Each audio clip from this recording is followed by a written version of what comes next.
So far, in looking at Oswald's enlistment in the Marines, we've covered his initial training tour, his eventful time overseas in Japan and maybe Taiwan, and his return stateside to the Santa Ana base. We also heard Oswald's fellow Marine, David Bucknell, claim that Oswald was recruited into intelligence. We examined Albert Schweitzer College, the tiny, obscure Swiss school where Oswald applied in 1959, and the CIA connections of Percival Brundage, the president of the college's financial arm. In this episode, we'll continue unpacking Oswald's time in the military, with a focus on how Oswald got out of the Marines in September of 1959. We'll also try to get to the bottom of exactly when he began studying Marxism and learning the Russian language. In Dallas, Texas, 3 shots were fired at President Kennedy's motorcade in downtown Dallas. The first reports say that President Kennedy has been seriously wounded by this shooting. The flash, apparently official, President Kennedy died at 1 p.m. Central Standard Time.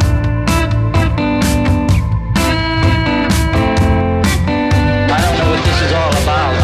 Dallas police this morning resumed questioning the man they have formally charged with the assassination of President Kennedy. I'm just a patsy. The man is Lee Oswald. Was Oswald acting alone, or was he a member of a conspiracy? Commission answers, he acted alone. I'm working on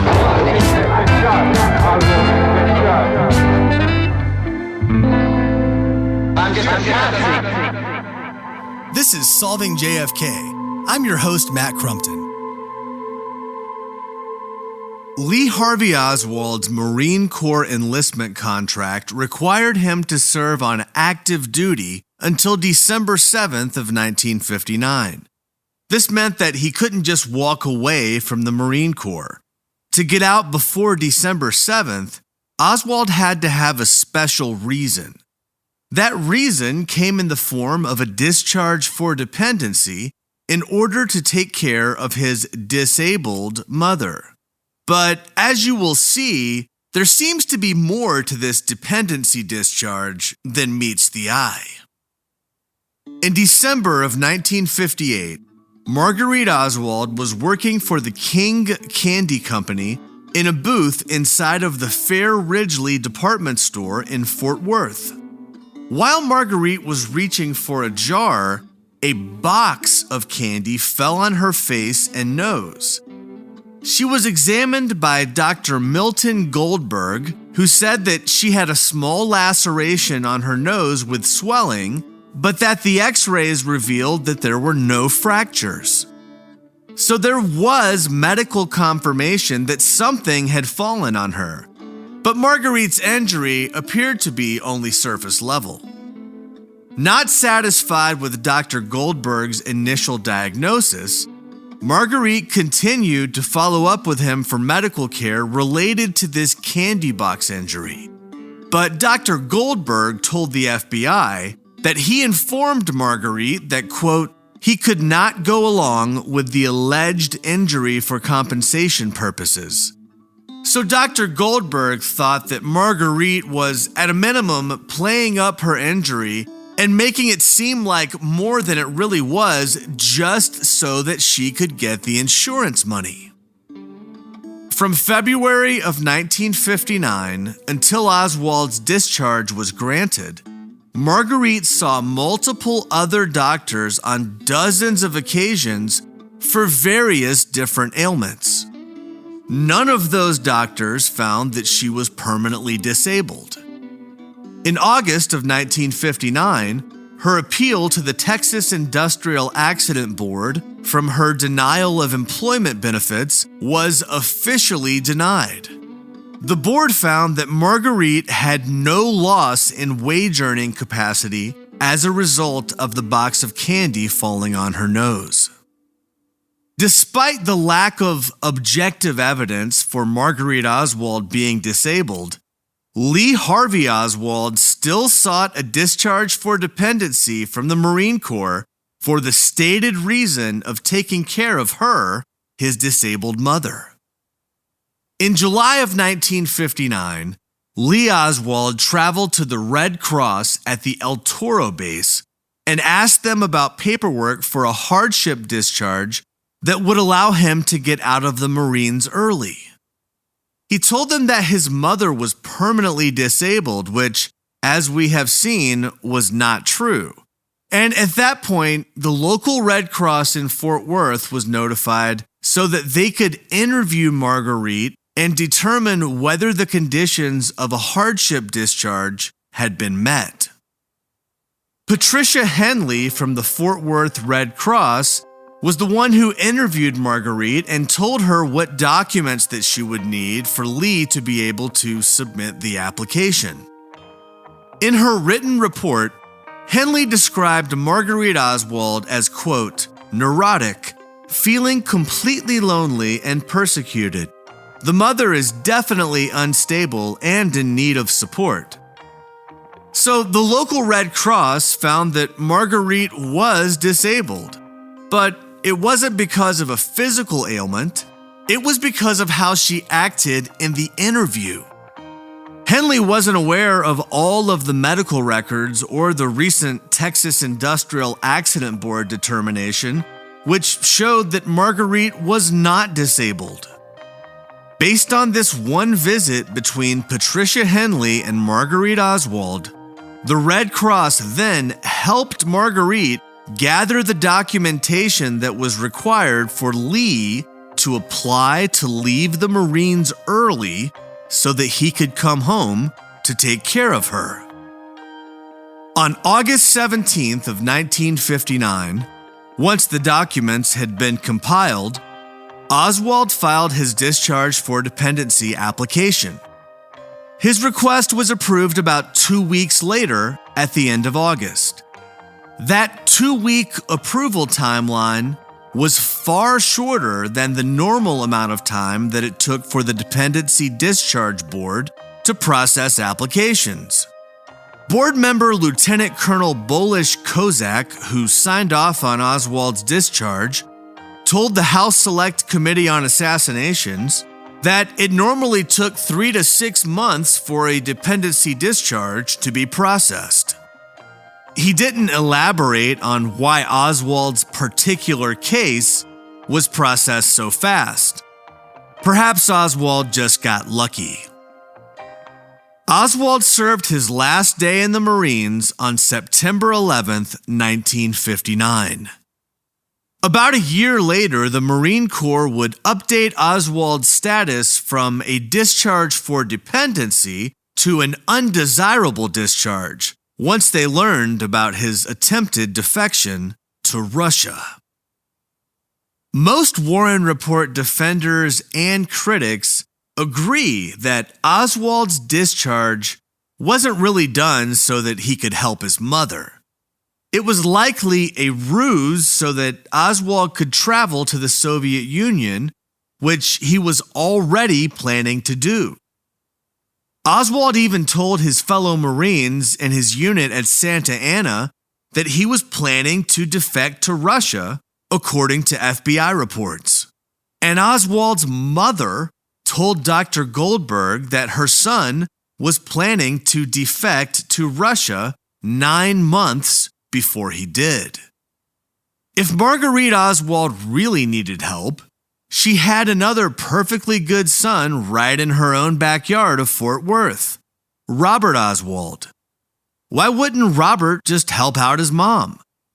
The dependency discharge papers actually mention Robert Oswald, but they say that he couldn't help his mom because of his marital responsibilities, as if being married relieves you from the human duty to help take care of your mother. Oswald sent his application fee to Albert Schweitzer College on June 19th, but just a few weeks later, he was asking the Red Cross how to get a dependency discharge for his mother for an injury that he had known about for more than 7 months, since December of 1958.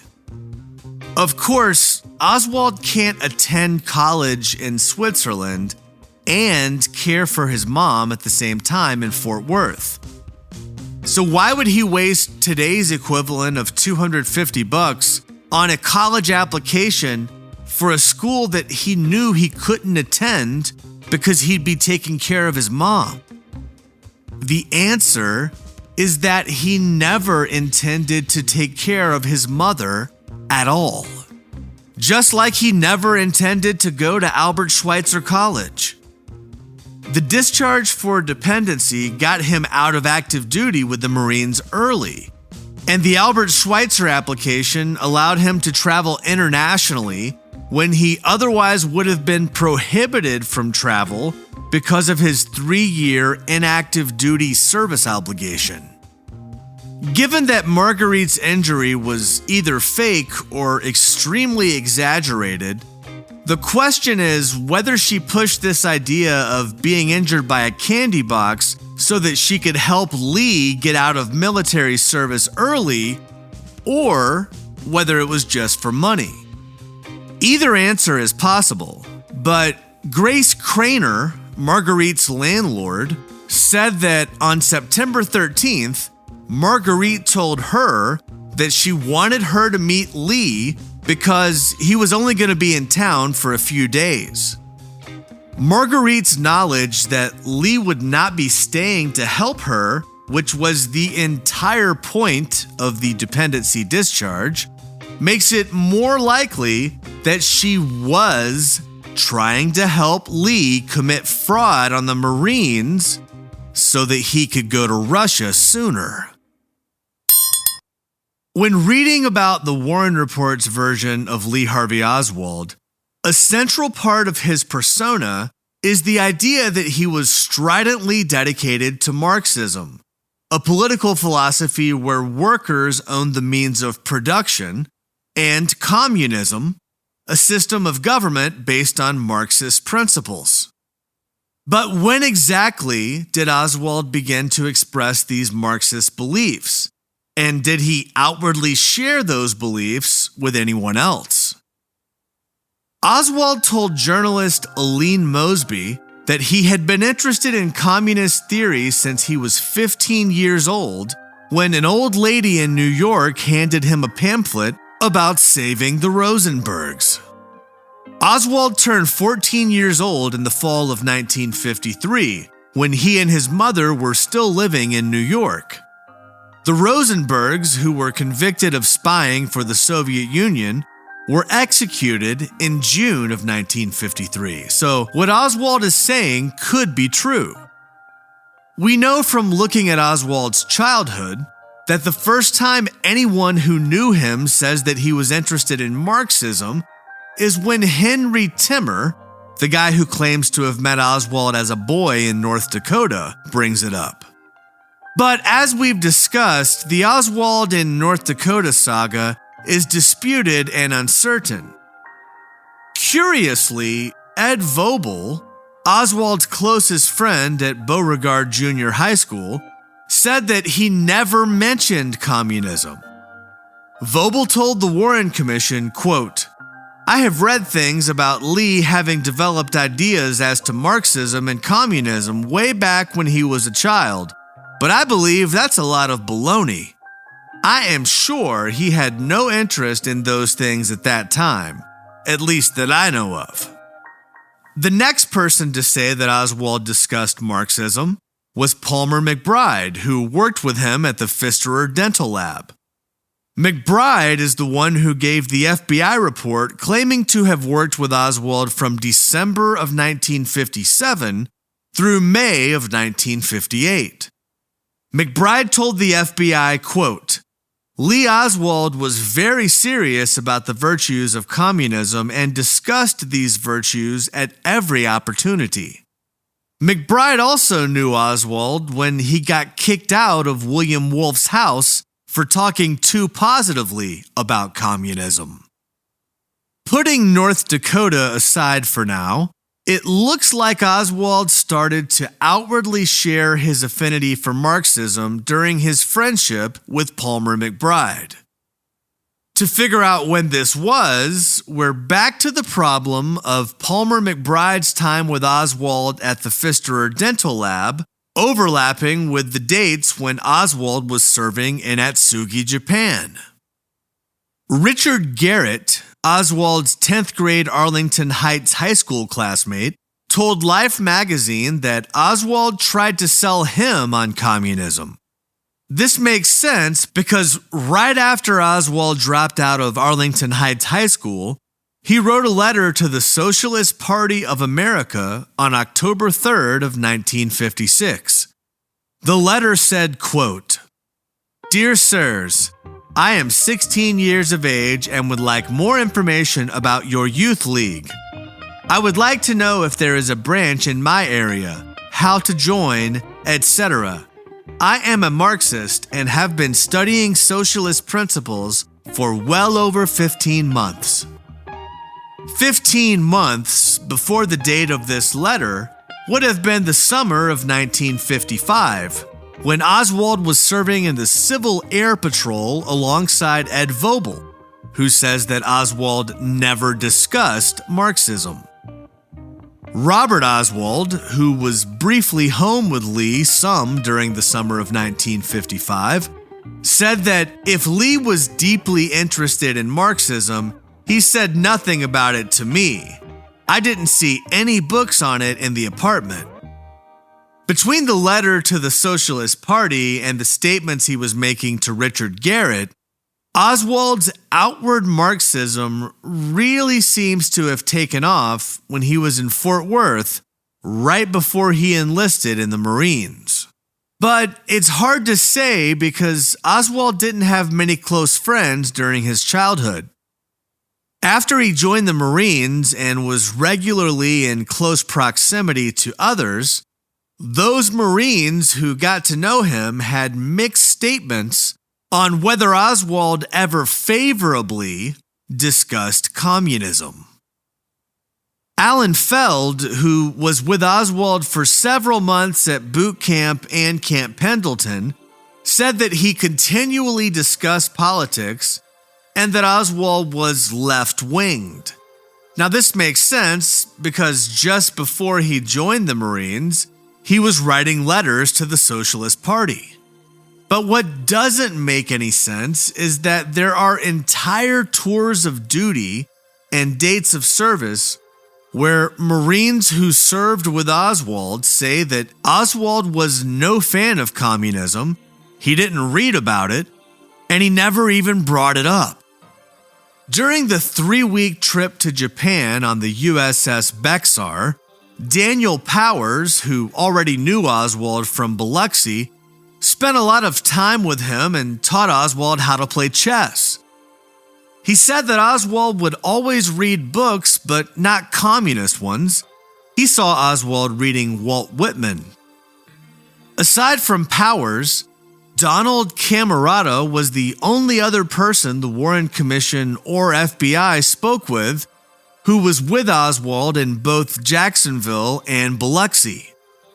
Camerata had no recollection of any remarks from Oswald concerning communism, Russia, or Cuba.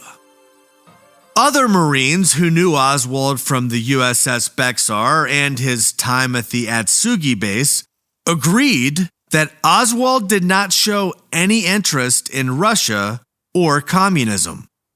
John Heindel said that Oswald would go his own way when they were allowed to leave the base, and that he never seemed to be interested in politics or international affairs.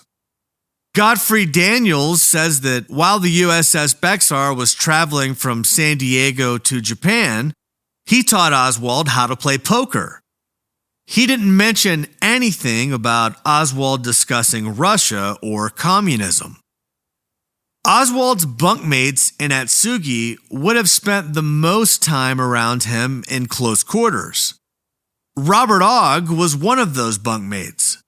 He told the FBI that Oswald was quiet, neat, and clean, and that he would always go on liberty alone. None of the other 3 Marines who shared Oswald's bunk area were interviewed by the FBI or the Warren Commission. In total, the FBI interviewed only 8 people who knew Oswald while he served overseas on his Japan deployment. Many of those Marines didn't even personally know Oswald. The fact that there are 0 witnesses from Oswald's time in Jacksonville, Biloxi, or Japan who recall him speaking favorably of Marxism is somewhat mysterious, especially when we look at the statements from the Marines who served with Oswald at Santa Ana once he returned from Japan. When Oswald was back stateside, he bunked with Nelson Delgado, who said that Oswald always praised the socialist form of government and said that Castro was the best thing that ever happened to the Western Hemisphere. Delgado said that Oswald had a copy of Das Kapital, the same book that Henry Timmer and Palmer McBride mentioned, and that Oswald was always reading it. Sergeant Richard Call echoed what Nelson Delgado said. Oswald had also discussed communism, and specifically the book Das Kapital, with him. Now, by this time, Oswald's love of the Soviet Union was on full display. Everyone in his unit was calling him Oswaldskovich, and it's easy to see why. He played Russian records loudly. When he played chess, he used a set with red pieces to represent the Red Army. And he talked about wanting to help Castro in the Cuban Revolution. Oswald even received a Russian newspaper called The Worker, which he had sent to the Santa Ana Marine Corps base. He told Nelson Delgado that the paper was okay because it was a white Russian paper, not a communist one. Quick Russian history sidebar. White Russians were the faction in Russia that opposed the Bolsheviks. They were the anti-communists. Anyway, this Russian newspaper eventually came to the attention of Captain Robert Bloch, who then confronted Oswald about it. But according to Oswald, he was, quote, merely trying to indoctrinate himself in the enemy's philosophy, which was consistent with the Marine Corps policy.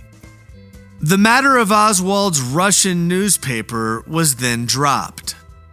Jim Botelho, who roomed with Oswald in Santa Ana, told Mark Lane, quote, I'm very conservative. Oswald was not a communist or a Marxist. If he was, I would have taken violent action against him, and so would many of the Marines in the unit. In summary, the first mention of socialism is Henry Timmer when Oswald was 14, but no one else says that Oswald talks about socialism or Marxism until Richard Garrett when Oswald is about to turn 17. Why wouldn't Oswald talk about his favorite subject for those 3 years in between? Maybe he did, and no one was interviewed who heard him. Or maybe Timmer's North Dakota incident was fabricated, and the first person to actually hear Oswald mention Marxism was Richard Garrett at Arlington Heights. Now, the absence of any Marxist talk for large chunks of Oswald's military career doesn't make any sense, especially when he picked right back up with it when he arrived in Santa Ana. Are we to believe that Oswald decided it wasn't a good idea to talk about communism in Jacksonville, Biloxi, or Japan, but that it was fine for him to do in Camp Pendleton and Santa Ana? It's also strange that Oswald would be espousing the virtues of communism while eagerly leaving high school early to join the Marines. Remember, Oswald tried to enlist in the Marines right when he turned 16 and he was denied. Is that the behavior of a Russia-loving commie? I can't make it make sense.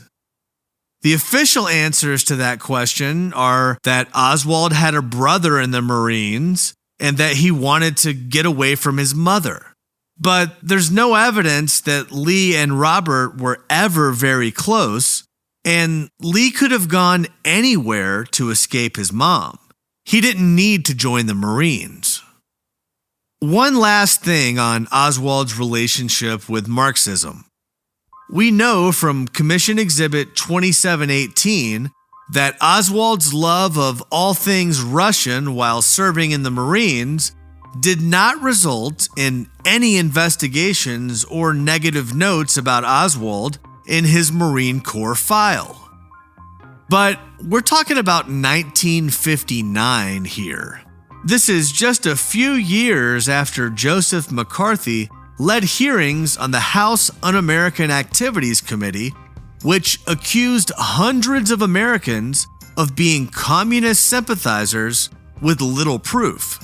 Yet, it is just a few years after this that Oswaldskovich is allowed to go full Russian fanboy while on a Marine Corps base. I suppose it could have been a very laid-back and accepting Marine base, but it seems more likely that Oswald was allowed to steep himself in Russian culture because it was part of his job, which is basically what he said when he was asked about his subscription to the Russian newspaper. We just talked about a timeline for Oswald outwardly espousing the political theory of Marxism.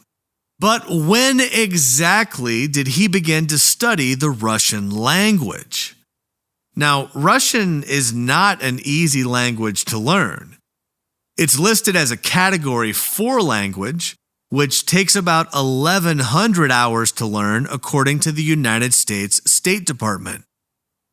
While there is evidence that Oswald was talking about Marxism just before he turned 17, the record is lacking when it comes to any proof on when Oswald first began to learn the Russian language.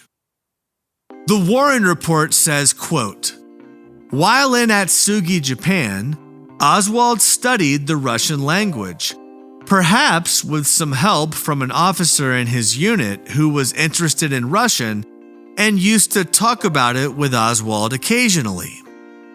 The report doesn't tell us who this officer was, and there are no known FBI reports or statements from any witnesses on the topic.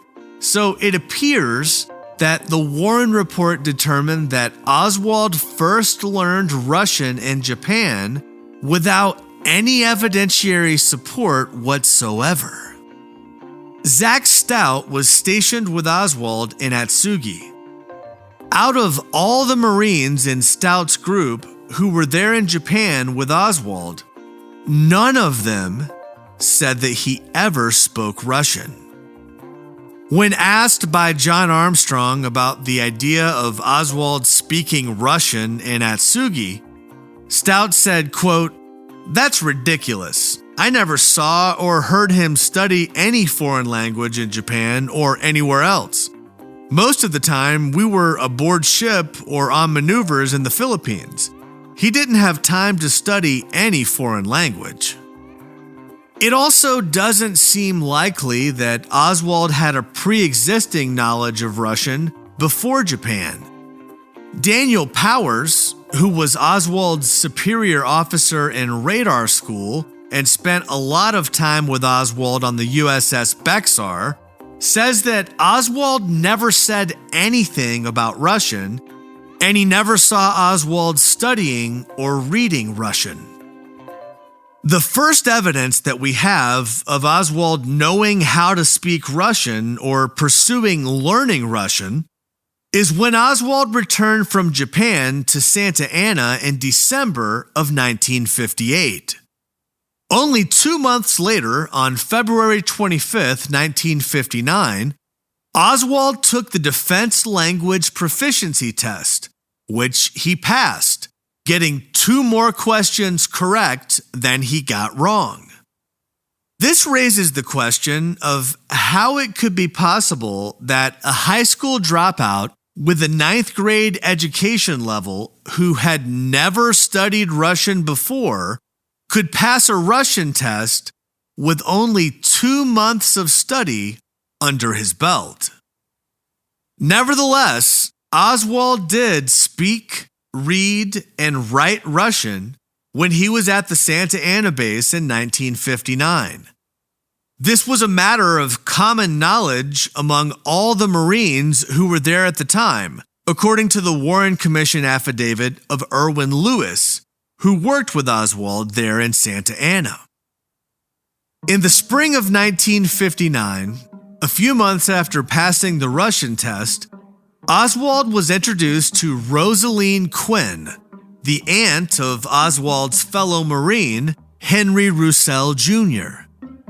Quinn, who was an airline stewardess at the time, was studying the Russian language because she wanted to work for the State Department in Moscow. She gave her nephew a ride from Louisiana across the country to Santa Ana, California, and ended up staying at a house nearby for about a week. Quinn's nephew, Roussel Jr., set up the date between Quinn and Oswald so that they could practice speaking Russian to one another. They went to dinner and a movie, and Quinn said that while it was hard to talk to Oswald because he was very quiet, he spoke excellent Russian for someone who was self-taught. Now, given that there's no evidence that Oswald learned Russian in Atsugi or before, there has to be something more than meets the eye when it comes to how he picked up the Russian language. I don't know what it is, but you don't go from 0 to passing a Russian language test in just a few months of studying. Next time on Solving JFK, I'll be joined for another recap and rebuttals episode by Jeff Crudell, host of the podcast JFK, The Enduring Secret. Jeff and I will unpack all of the disputed issues from Oswald's time in the Marines. And after that, we start looking at Oswald's time in Russia. If you heard anything that you believe is out of context, or if you have additional information to offer, you can let us know at solvingjfkpodcast@gmail.com. Please provide citations to the record for any fact that you're relying on. For transcripts, sources, and official podcast merchandise, visit solvingjfkpodcast.com. In Dallas, Texas, 3 shots were fired at President Kennedy's motorcade in downtown Dallas. The flash, apparently official, President Kennedy died at 1 p.m. Central Standard Time. Thanks for listening. Visit solvingjfkpodcast.com for more information. I'm getting